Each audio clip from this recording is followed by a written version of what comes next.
the forum's statewide project committee for this year, which has been Maxine and Greta and Bob, who couldn't be here today. So three of your wonderful Regional Arts Council director colleagues have worked really hard to make this happen and to get you all here today to do some learning and thinking together. And I'm gonna let them tee up the day. So that when the 25 years for the Legacy Fund is up, we will have good data that will support that we have used the money well, that it has benefited the taxpayers of Minnesota, and it would be worthwhile extending the Legacy Amendment.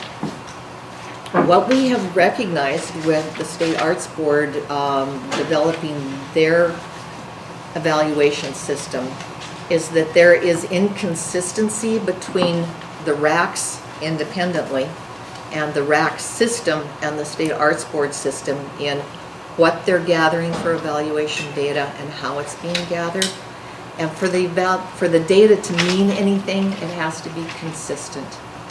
So the statewide forum committee was charged with trying to bring some order out of chaos and looking at what we are currently doing and hopefully bringing consistency together with the State Arts Board and our system, and still recognizing, I want to be very clear on that, still recognizing that each Regional Arts Council has the ability to adjust to their region. This is not a one cookie cutter, one size fits all approach, and I think you'll hear that mentioned several times during the day. When we were looking at the consistencies and how to make that system, the projected system work as well as possible. The RAC directors, at least, that were here in 2009 will remember that the State Arts Board and the Regional Arts Councils got together right after the Legacy Fund was approved and decided on main goals that we would work towards as a system in using the Legacy funds. There were things that we felt we could accomplish and goals that we wanted to work towards. During the day, you will hear it referred to as the main legacy goals, the big five, but that's the top of the pyramid. That's what every layer underneath will support. We will be asking you to kind of rethink some of your definitions during this. Goals will only apply to that top five. Counting numbers is not an outcome. At least for evaluation, it's collected in a different place in the application. Numbers are still important, but it's not part of what they will be marking down to see whether they accomplished what they wanted to with this. And there was one more.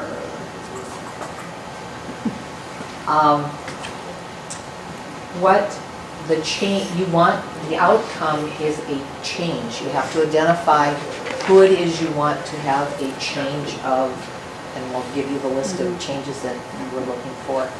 We're in practice too. That's actually our next thing. Yeah. So, anything else you want to add, Greta, before we, was there another question?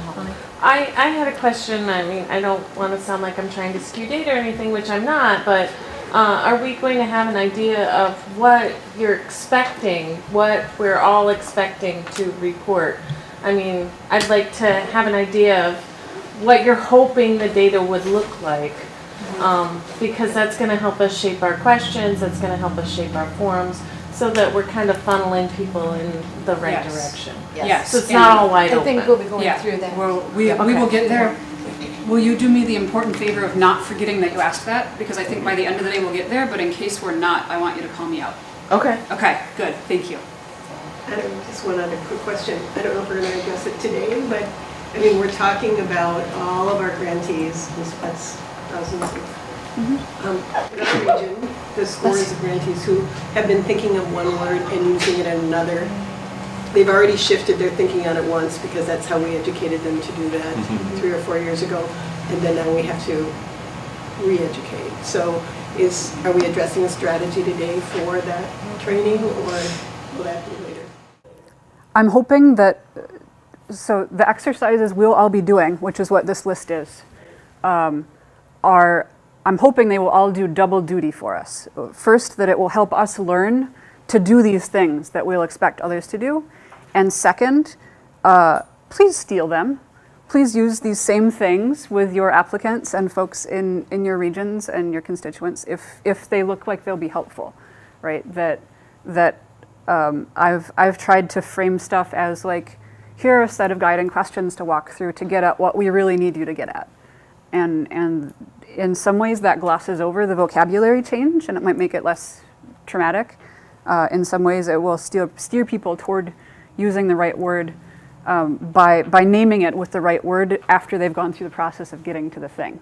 Some of the exercises we do will look suspiciously like a logic model, although I haven't called them that because I'm very sneaky. So stay tuned.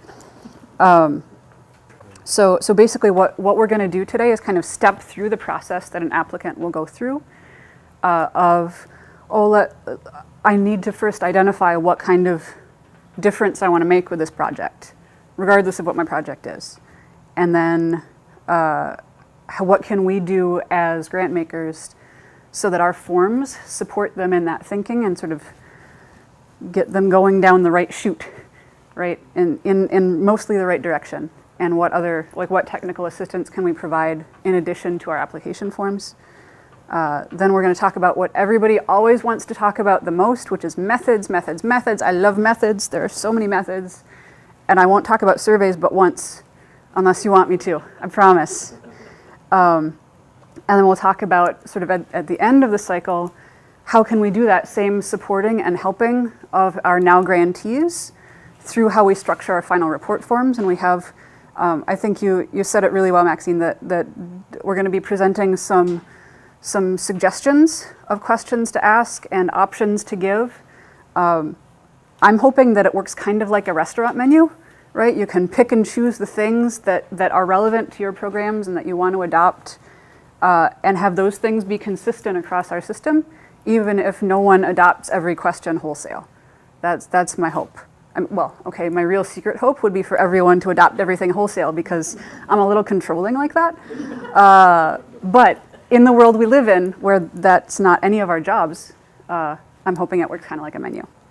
And then maybe most importantly, I want to hear at the very end of the day what you all still need and what of today ended up working or not working, or what was, like, Renae, that was stupid. Like, don't do that again. Just set that one aside, right? That kind of feedback. So we will get there. Let's see what's on the next slide. Oh, hey, an exercise. Fantastic. All right, so this is our first small group discussion activity. Are you ready? It's 11:20. I hope you're ready. I hope you had your coffee. There is coffee if you need more coffee. So what we're going to do, this is, what color is this one? This is your first handout in your packet beneath the agenda. It should say outcome development exercise. It's green. Green. All right. So I would like you to get together in small groups, not more than 5, not less than 3. And one of you nominate one of the people in your small group to talk about one of your grant programs for the next 20 or 30 minutes. And then you can just sort of follow these prompts on the top of the sheet. And what I really want you to do is the person who's telling about your program, tell about your program. Dead easy. Everyone else in your group, be really good active listeners to that description and help people walk through these 5 questions on the first page of this handout to get at all of the salient details of that grant program, right? Who is it for? What does it do? How does it work? That kind of stuff. It's not an easy place to get around. Applicants to apply for $5,000. And it's a 75-25 match. I think coming to the table. It's just doing it part. As far as legacy amendments. We're going to answer questions, we need more information. I want you to move to page 3 and we're gonna do page 3 together really quick as a group. And I'm just gonna ask, read it out and maybe do a show of hands. Is that okay? Because they're yes or no questions. So it will hopefully be be easy to do in this way.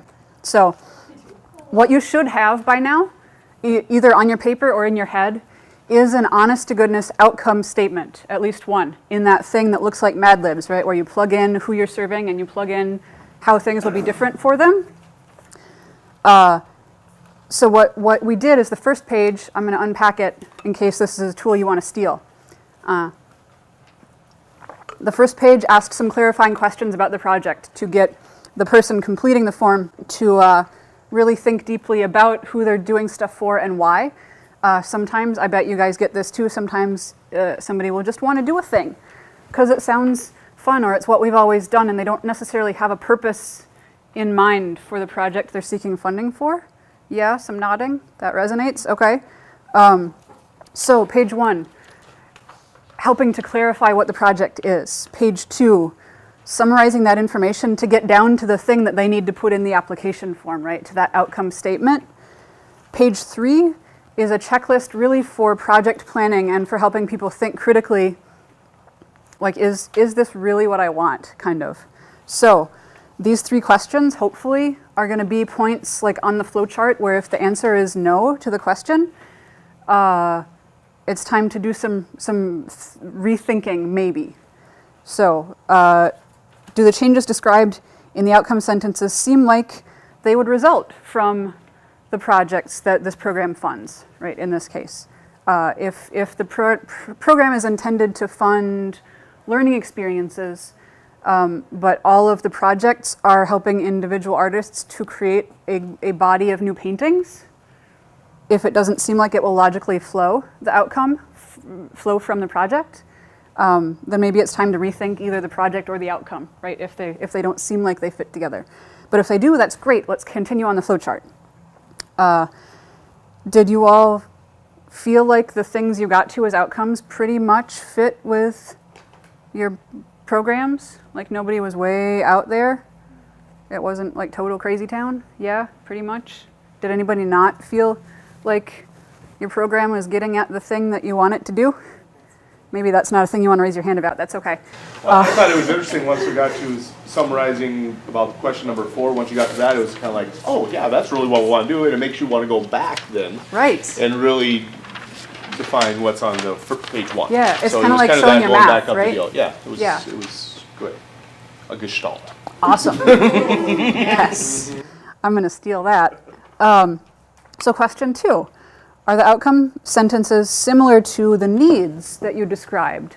The thing that led to the creation of the program or the project in the first place, right? It might be that you have a program that's designed to do a thing, but if that's not a thing that anybody needs in the population being served or in the community or the region, then maybe that's another, like if, let's say if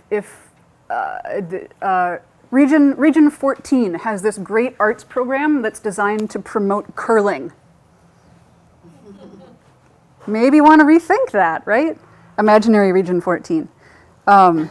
Because, maybe the Region 14 is actually in Missouri. It doesn't really snow or freeze that much. They can't curl. That outcome, that program is not suited to the needs of the community. So if that is the case, then that might be a red flag to reconsider either the outcome or the program, project, or both. If that's not the case, if they all seem to line up with the needs of the community you're serving, great, gold star. On to question 3, right? Were you able to describe the look or feel of your changes under question number 5 on the first page? And this is really the thing that gets at, I heard a lot of, oh, well, how would you measure that? How do you measure that? How do you measure that? And there's a time, there are schools of thought about whether you worry about how you measure a thing as you're developing the outcome, or whether you get to the outcome, the thing you care about, and then figure out how you will measure that thing. I guess I'm a little bit more in the we'll figure it out later camp, but I'm not a partisan. But if someone plans to evaluate what they've done, which of course everyone should evaluate the things they do, right? Even your grocery list. No, not really your grocery list. You should have a plan for figuring out how to measure that thing eventually. So if you found in the end that you were totally unable to figure out what that change or difference you've identified would look like, or how you would measure it, or how you would observe it. That might pose a challenge. It might not pose a challenge. It might just be some method that you don't know about yet. But it might pose a challenge, and it would be worth doing more exploring or asking of experts to kind of figure that out. So that's how you get two strong outcomes. During this exercise, it should have been done from the point of view of the RAC and what our program is meant to do, and not thinking about the projects our constituents are doing. That's the next Well, step. so that's funny. You should say that. So this exercise I first developed for the individual grantee project level, and I scaled it up today, hoping to have you talk about one of your grant programs. But it wholesale, just a few changes of words, it could absolutely go back and be used in the same way. So we need to start with this about our program and what are its intentions and our, Yeah. all this for That- us. that- And then we take the Yeah. next step and help our constituents fit that. It's like I planted her, isn't it? That's great. Yeah, exactly. From my perspective, how I imagine this tool could be most useful to you all is in getting to these, right? These middle outcomes about your own programs. That this exercise is something you could replicate with your colleagues back at the office, with your board even, to really clarify what the purpose is of each grant program. This program isn't going to address all 5. Right. It's going to address 1 or 2. Yes, exactly. Yes. Awesome. So I'm selfish. I would really like some feedback about this exercise from you guys. Was it useful? Is this something you think you could replicate? Easy to get the generalities. You know, who's it intended to serve? Well, everybody. I mean, who aren't we serving? Or who couldn't participate? It's really, you know, Yeah, but when somebody super annoying nudged you to put some boundaries around it, you were able to do it really well, right? Like right away, you're, oh, well, no, we don't, this program doesn't serve those people. This program serves these people. Let's also hear from the groups more specifically what they worked on, because I'm guessing that group did a better job than maybe we were able to do in our group. I know, you guys are great, you guys are great. So- But it sounded like they went back and revised and talked a little more in depth. We got kind of hung up on the first question and had to rush through the last one. Okay. So here's what I propose. Give us a 20-second summary of what you talked about, what your outcome was. Yeah. Sorry. The Community Arts Access Program is really designed to provide the most access to arts activities in our region. As a result of this program, the host community of the activity will experience new people coming to the community on a continual basis. Another outcome could be as a result of the program, the local artists who are part of that program develop stronger interpersonal relationships with their own community. Awesome. All right. Shall we continue around counterclockwise? One of the folks at the end of the We table. started with our program, Arts Project Grant, but then we quickly jumped to how our constituents our applicants would answer it. So we were trying to figure out what their goals and objectives could be.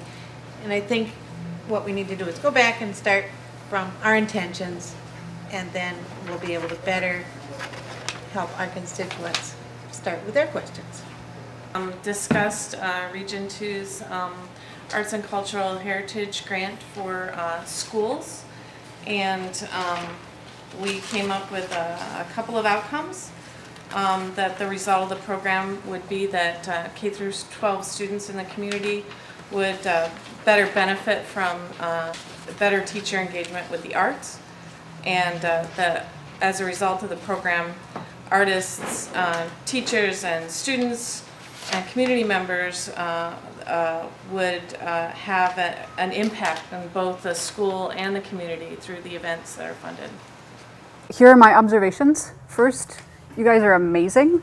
This is like super hard brain work, right? This thinking and talking in a way that's more detailed and more abstract than we usually think about our programs, right? So like give give yourselves credit for that, for doing a hard thing before lunch. I heard changes that were, some of which were very, I always kind of zoom in on the verb in those sentences. Some of the verbs were really, really concrete and things that I know I could define and someone 100 miles away could define in a similar way. Some of them were a little bit more abstract and maybe would take more definition and turning over, and we'll get to some strategies for helping people do that after lunch in the afternoon. But in general, I think you guys did exactly what I was secretly hoping you would do, right? You did this brain work and you kind of unstacked the Lego blocks of your program and kind of saw what all the pieces were that you had arrayed in front of you, and then you put back together some that were really specifically focused on benefit and change for a population.